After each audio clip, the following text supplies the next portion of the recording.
Hello and welcome to the channel Airbus and what's it doing now, and today's topic is going to be fire and smoke protection on the Airbus 320. Just before I go into this briefing, I just want a quick mention for all those that have asked for topic content and procedural content.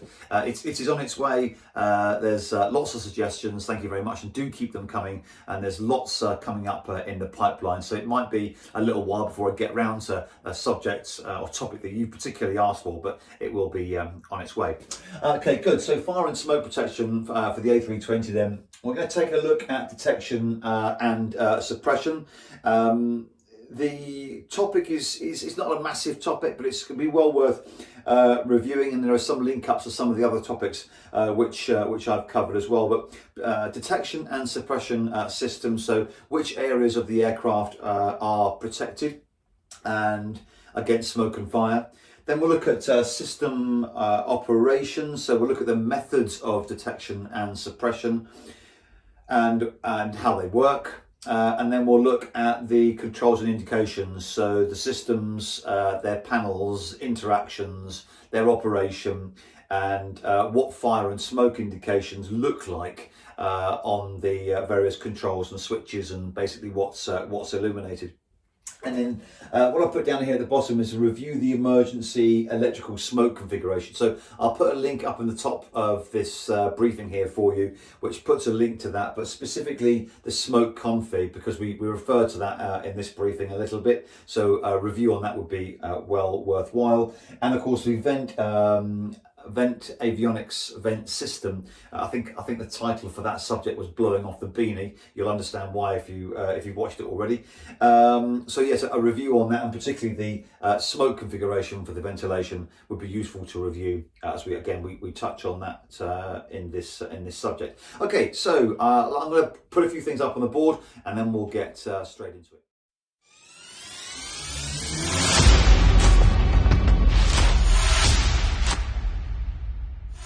Okay, so hopefully you can see what I put on the board here, and the text isn't too small for you. I'm going to go into each of these areas in more detail later on, while I just clear this off the board. But just to give you an overview of which areas of the aircraft are protected, just how they're protected, whether you've got fire protection, whether you've got or fire sensing, smoke sensing and detection and protection, and whether or not you've got an extinguisher for that service. So just going each one in turn here, and hopefully I won't get in front of the board too much. I'm trying to reposition the camera so you can see everything and that I'm not kind of in the way. So hopefully you'll see it. So as far as the engine's concerned then, the engine's got three sensing elements. I believe on the CEO engines, I believe the LEAP engines may even have four, but it doesn't really matter. Looking at the three option, you've got a sensing element in the pylon, in the engine core, and in the fan section. The engines work on a two-loop system. That's the same with the APU, which I'll come on to in a minute. And it uses a sensing element called a firewire. And I think I've got a picture here somewhere, which I'll put on that side of the board for you. These are very simple, thick wires, basically, that run around these areas of the engine. And the way in which they work is on resistance. So when they're cold, they offer a certain resistance. When they get hot, then that resistance changes, that impedance changes, and then the fire detection unit then picks up that and then gives you the warning. So the engine and the APU both have the fire detection unit in common. They're on a two-loop system, loop A and loop B, and you require both A and B loops to both give you that sense before you get a fire warning and the cavalry charge and the associated warnings with that. The only difference to that is if you're operating with only one loop working. So if the remaining loop then senses an overheat condition, then obviously you'll get the warning. So it's an AND gate or an OR gate really. So both of them when they're both working, and only one's required when the other is unserviceable. You have two fire bottles for each engine as well. That's the only difference there from the APU. So 2 bottles, 2 loops, fire detection unit, 3 sensing areas, perhaps 4 in the LEAP engine. You've got fire detection, protection, and obviously you've got a source for extinguishing with either of those 2 bottles there, or both if necessary. The APU, just one sensing element there in the APU compartment. Where that is, I don't know. There's just one of them. Again, a 2-loop system, same fire detection unit as the engine. Only one fire bottle though for the APU, and that in the event of a fire on the ground will auto shut down and will also fire that extinguisher bottle for you as well, but that's only on the ground, but more of that a little bit later. And of course, you'll remember on your walk around, you've got the overpressure disc down by the engine cowling, or the APU cowling on the outside. It's a red disc, it's an overpressure disc. You're looking for that as part of your walk around to make sure you've got a serviceable fire extinguisher and it hasn't let go. There's another word for that, I'm sure. So yeah, that's it. So yes, you've got fire detection and you've got a means of extinguishing there with that one bottle.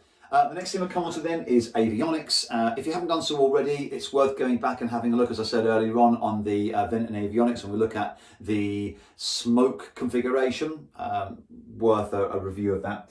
We've got one smoke detector, that's all we have. The idea is that the smoke is vented overboard in the smoke configuration, and like I say, well worth having a review of that. I'll come on to it in a bit more detail in the system operation a little bit later on, but let's say this is just an overview at the moment. So of course we've only got smoke detection. There is no means of extinguishing it, and that's a really important thing to remember. There is no fire extinguisher in the avionics bay. Cargo, we've got forward and aft cargo.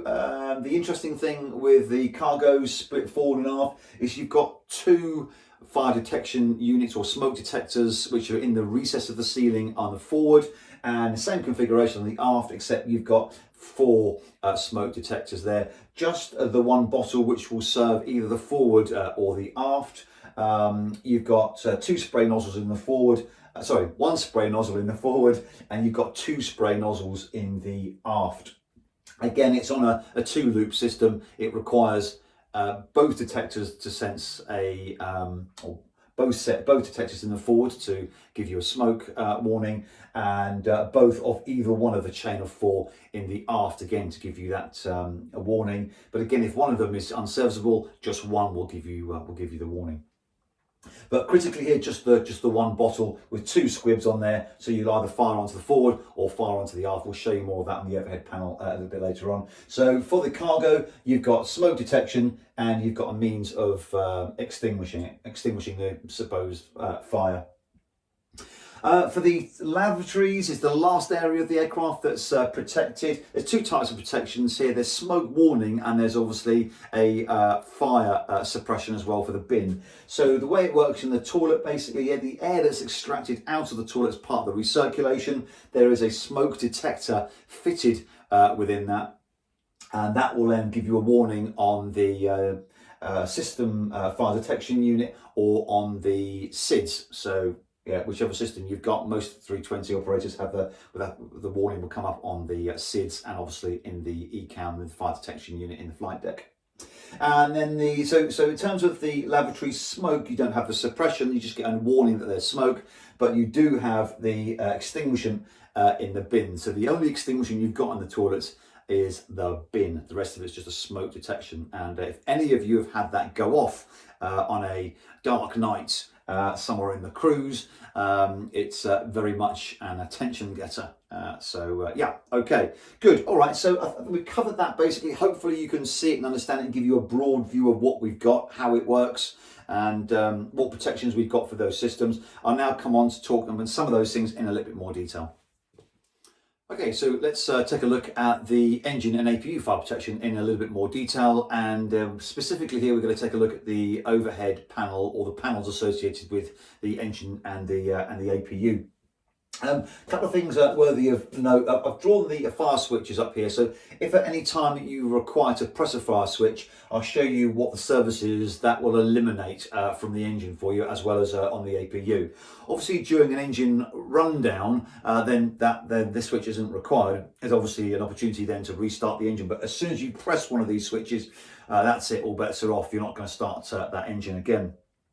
Also, if you press one of these fire switches as well, then the cross bleed is no longer available to you either. So we talk about that in a bit more detail when we talk about bleed and pneumatics, etc. I'll try and put a link up here for you. Okay, so a couple of things worthy of note on there. You're only ever going to press this if the engine is damaged. As soon as you press this, you're not going to get started again, and you don't have the option of cross bleeding either. So you don't have the option of wing anti-ice. So you have to avoid icing conditions, etc.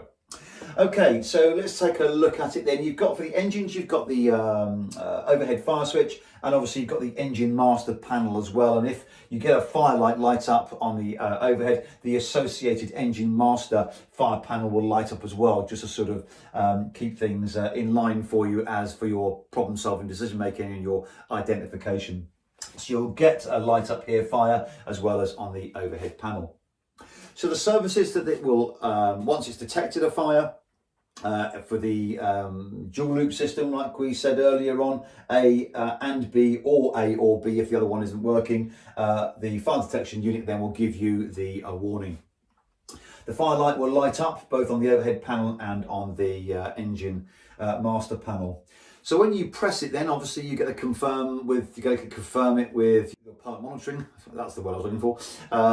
As it's a covered switch, you need to get that confirmed by the pilot monitoring, and these are the services that it will shut down for you. So common on both engine 1 and engine 2, the pack valves will be closed. The master warning will also be silenced if you haven't done so already. It'll disconnect the IDG, so that's essentially the generator, the integrated drive generator. It'll also arm the squib so that you can then fire a bottle. It'll shut down the fuel valve, only the LP fuel valve there. Remember, there are two. That's the HP valve, which is what the engine master will do. Then it'll also shut off the hydraulic source. So for engine number 1, it's going to shut off the green, and for engine number 2, it's going to shut off the yellow system. It'll also depower the FADEC, and it'll also close off the bleed associated for that engine as well. So quite a lot going on there, and the idea behind that is so that we're not going to cause any further damage. We don't want any further sources being affected by the engine failure. Good. Okay. The only difference then with the bleed is it provides a few less services. So for the APU, it will close off the APU bleed line, but it will also close the cross bleed as well, which is really useful. It silences the warning, turn off the generator if it was on. It'll also arm the squib for the fire bottle. It also shuts off the LP valve, and it will also shut off the APU fuel pump if it was running. A couple of things worthy of note here when you're doing your press the test as part of your pre-flights. On the first flight of the day, you're going to do a fire test. Pretty conventional for the engine fire test, but for the APU, if you are on batteries only, you won't get the warning come on as a test. And what else? Oh yeah, so only half the lights come on as well, so only half of it's powered. But if you have a look carefully, it's got LEDs on both sides, split left and right, as a bit of a belt and braces backup. But if you do it on the ground without normal power, so just on batteries only, because only the battery bus is powered, only one set of those LEDs will come on. So you haven't got a faulty APU firelight. It's simply just because you're on batteries only. So just a bit of a heads up there. Okay, good. Overhead panel pretty much covered. What it turns off, what it isolates, and just a review there of the loop A and B for both. They share that in common with the FDU. Now we'll have a look at smoke and avionics smoke and toilets smoke and fire suppression, as well as cargo will come on to as well. Right, let's get into that. Okay guys, I tried to draw on the board a simplified avionics ventilation diagram, but specifically just looking at the smoke. I would recommend going back over that subject and looking at smoke configuration to better understand how this works, but this is just a sort of simplified version just to highlight what we're trying to explain here. Essentially you've got a blower and extract fans and a means of then venting the smoke overboard. So in the smoke configuration, that's what we do. We open the outflow valve, the extract valve, sorry, and we'll vent that smoke overboard. The smoke detector is just downstream of the avionics bay, so any smoke that's detected is going to give you a number of warnings and indications. Those are covered in that avionics smoke configuration briefing, which I gave on a separate subject. So the ECAM will come up for the avionics smoke. The vent and blower extract on the overhead panel on the ventilation panel will show fault on both the blower and the extract fans to basically get it into the smoke configuration, and you'll have Gen 1 line smoke on the overhead panel on the Emma elect panel. The idea behind all this, without going into too much detail, is if you're going to put the aircraft into the smoke configuration, it's essentially an emergency electrical configuration by having some pumps still on in the fuel pumps. One pump, I believe, per fuel tank. That's the idea behind it. And it reduces the load by about 75%. So taking a lot of load off of the aircraft generation to hopefully reduce the risk of any further smoke developing or the situation worsening. Good. Okay, so I think that's all I want to go into in any detail there. Rig the smoke overboard, yes, covered that. 75% of the load shared within the MO elect config with Gen 1 line. Yeah, okay, I think that's good. So it's probably worth you not just reviewing the ventilation briefing that I gave, but also the MO elect config. So sort of tie the two in together there, and you can see the differences between the two configurations. Really not much, just the pumps are being maintained on the Gen 1 line. But if you want more information on that, I do cover it in quite a bit of detail in those subjects. Okay, so the next two to cover then is cargo and toilet smoke and suppression. So looking at the cargo detection and extinguishing is the next subject. Okay, so the system operates on a two-loop system, just as it does with the APU and the engine. The forward cargo has two smoke detectors in the recess of the ceiling, and the aft cargo has four detectors, again in the recess of the ceiling. You only need one detector to actually work in order to give you a fire detection. If they're both working, you'll need both. And exactly the same on the aft. It's kind of split into two here. There are four, but the forward part of the aft has two smoke detectors, and the aft part has another two smoke detectors. If they're both working, it needs both of them to detect it. If only one's working, then you'll get the warning, just like it is on a two-loop system, like I say earlier on. It's all managed by the smoke detection unit and/or the seats to generate the warnings. The warnings, yeah, like I say, two detectors or one if the other one is faulty, and gives you the ECAM and of course the associated lights on the overhead panel. The interesting thing to note about the cargo suppression is there is only one bottle, and it'll discharge in either to the forward or into the aft. The forward, being a slightly smaller hold compartment, just has the one spray nozzle which will discharge. The aft has two spray nozzles which discharge to the entire area of the aft hold.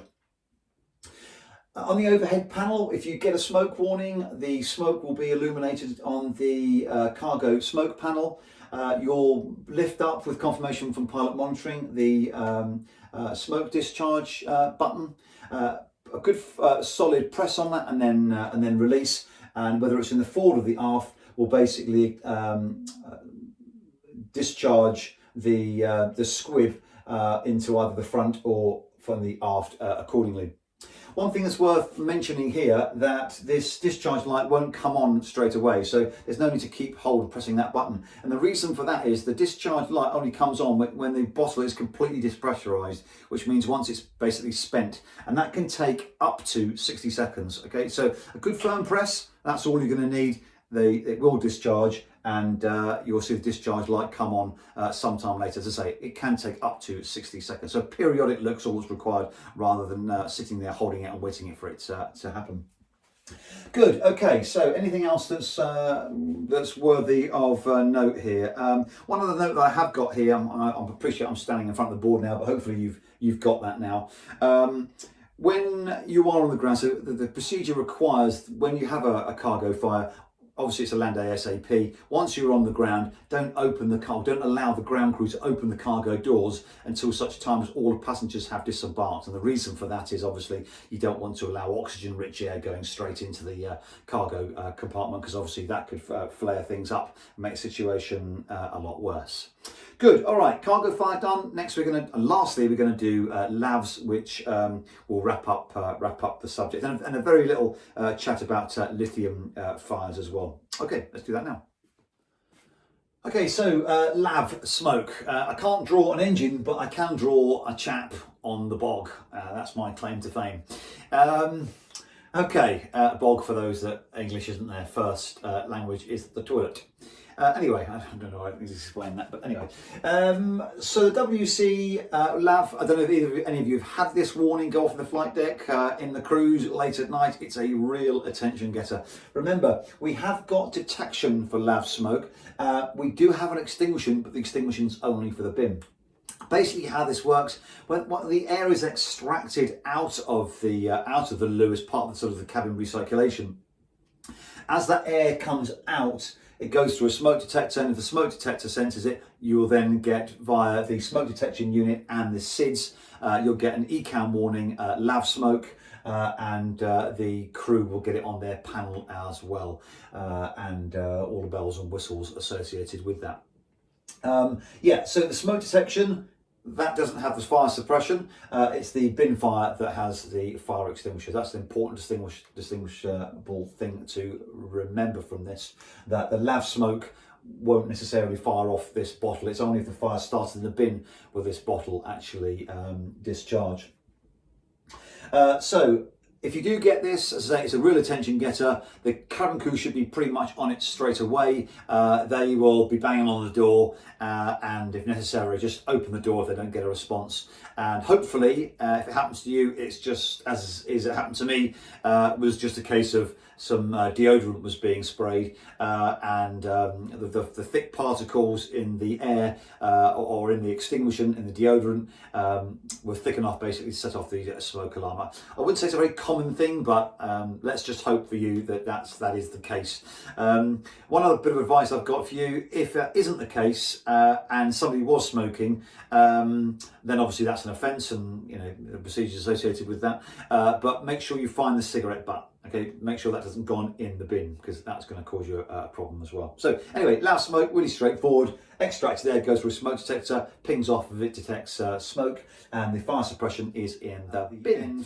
The last thing I wanted to talk about was the lithium fire. I haven't drawn that up on the board here or as part of the overview, but it's a procedure, and I think it's probably worth covering that now. It's a cure-rate procedure for the lithium fire. This is if you've got a fire in the flight deck for your portable electronics device, your electronic flight bag or iPad or laptop, whichever your airline uses. So basically, first thing in the fire, as always, is to protect the crew. So one will put on the oxygen mask and the other will put on a smoke hood. So just remember, as part of your pre-flight checks, that you check your smoke hood and that it's green, sealed, etc., and it's stowed correctly. Know where it is.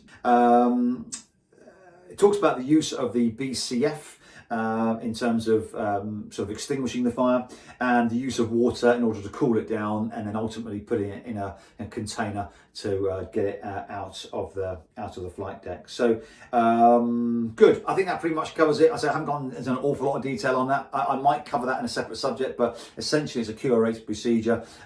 Make sure you protect yourselves with the oxygen mask and smoke hood, whoever's dealing with the fire, and then spray at the BCF.